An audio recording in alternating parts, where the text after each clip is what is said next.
Good morning, students of Standard 9, and we are back again with history and political science, and we are dealing with the fifth lesson, that is education, and we have finished the first part, and now we are going to do the second part.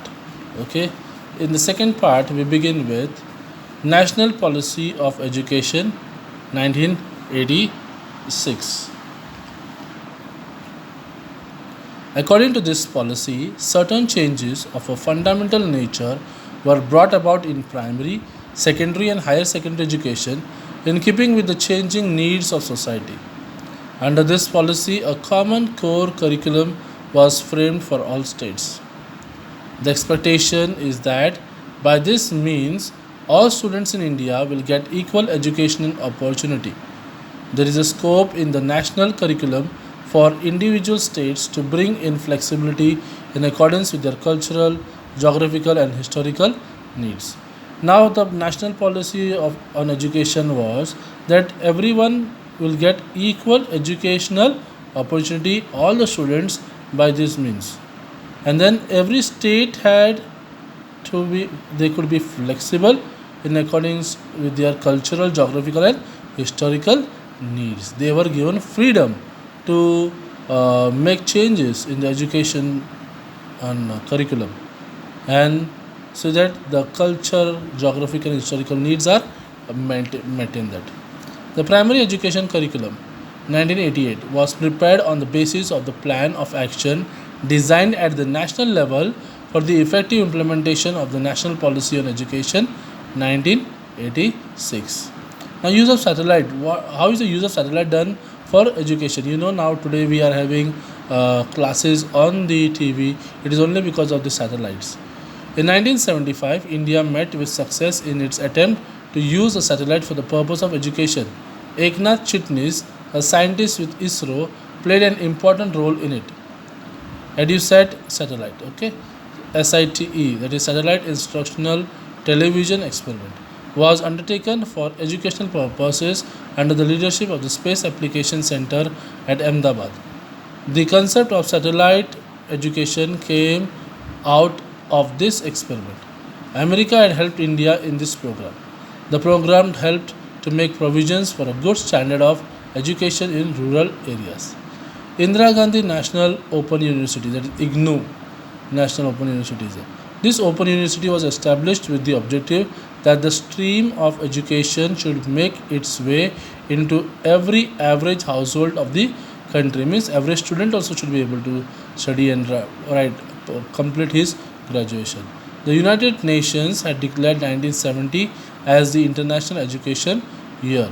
In the same year, a seminar was organized in New Delhi on the subject of Open University by the Government of India Departments of Education and Social Welfare. Information and Broadcasting. University Grants Commission along with UNESCO. The idea of establishing an open university evolved in this seminar. In 1974, the government appointed a committee under the chairmanship of P. Parthasarathi, and the Open University took shape on 20th September 1985 in accordance with its recommendations and suggestions. It was named after Prime Minister Indira Gandhi. Those who are unable to get a college education in the formal way are given concessions in eligibility criteria, age, and other conditions for admission to this university. In 1990, the IGNOU started an audiovisual distance education program through Akashvani and Doordarshan. It conducted more than 1,000 curricula of various branches. It provides facilities for education through 58 training centers in the country and 41 centers in foreign countries. Research Institutes Science. In the post independence period in 1950, the Council of Scientific and Industrial Research CSIR was established with the objective to promote scientific research in the country and to take the benefits of the research to all the peoples. Research began in fields like physics, chemistry, pharmaceuticals, food processing, and mining.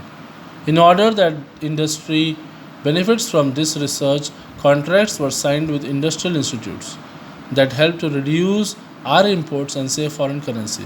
This institute also motivated fundamental research.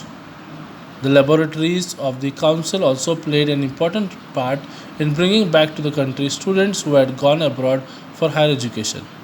The achievements of the CSIR include making the ink used for marking voters' fingers during elections, medicines for malaria, elephantiasis, and tuberculosis, water purification technology, reduction in the time required for bamboo production.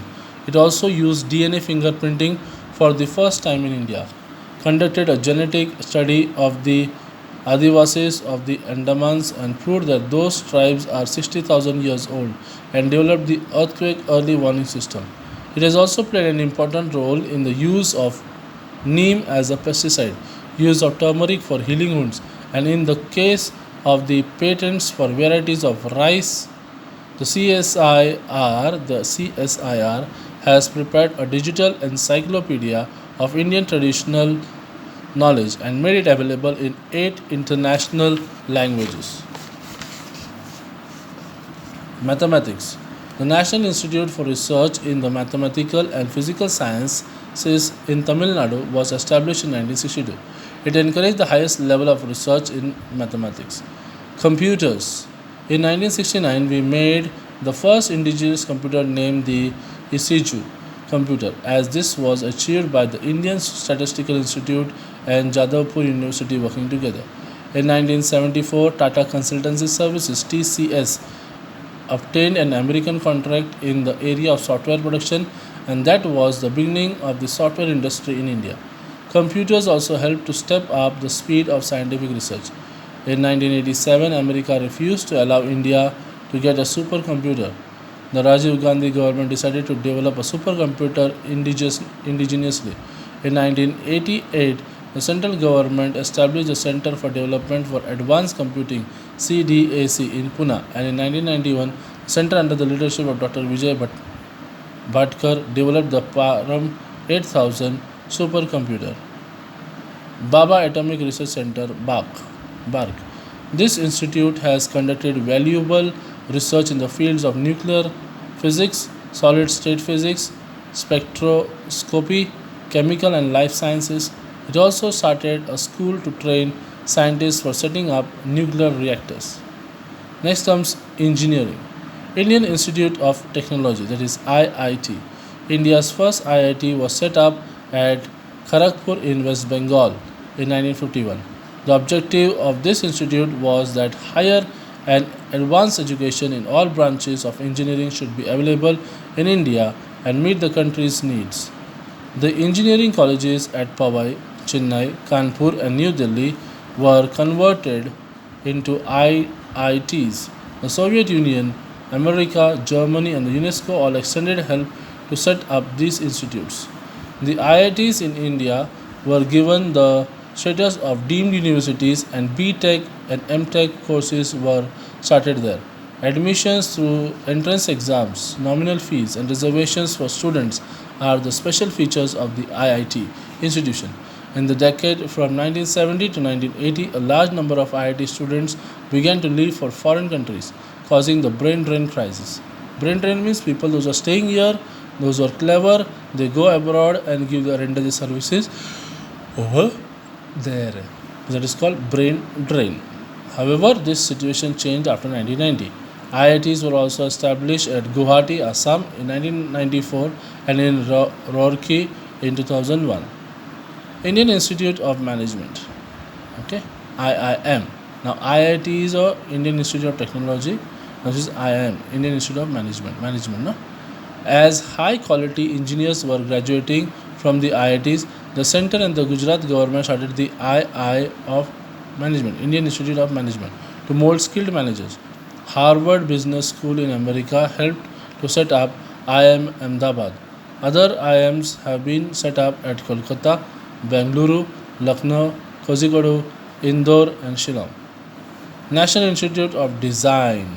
This is another institute where fashion designing. Okay, this institute was established in Ahmedabad in 1961 for the purpose of imparting training in industrial design. Courses in basic design, graphic design, product design, and visual communication was started in 1963-64. The work done by this institute includes designing of the transistor radio and the calculator and the logos of Indian Airlines and the State Bank of India. Research Institutes Medicine. In the post-independence period in 1949, the Indian Council of Medical Research (ICMR) was established for conducting research in the medical field.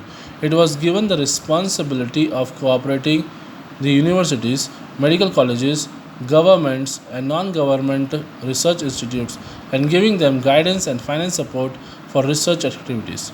26 centers were started in different parts of the country for research on various diseases. Their research has made it possible to control tuberculosis and leprosy. The All Indian Institute of Medical Sciences (AIIMS) was established to give further impetus to advanced education and research in medicine. It was given the responsibility of undergraduate and postgraduate courses in medicine. Colleges for undergraduate and postgraduate education in most branches of medicine, good research facilities, and well equipped hospitals are the significant features of the institute. The institute also provides medical treatment to the common people at nominal rates.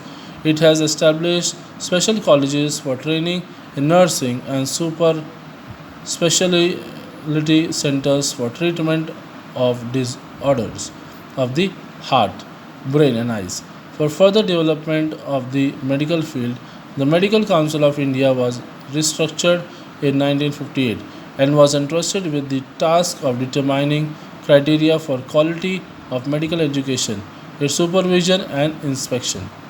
These institutes have the responsibility of conducting research on various diseases, developing tests and standard standardized medicines. Cancer research. The Advanced Center for Treatment, Research and Education in Cancer is a branch of the Tata Memorial Centre. It functions as the National Center for Treatment, Research and Education in relation to cancer. Research Institutes Agriculture. In India, research in agriculture had begun as early as 1905.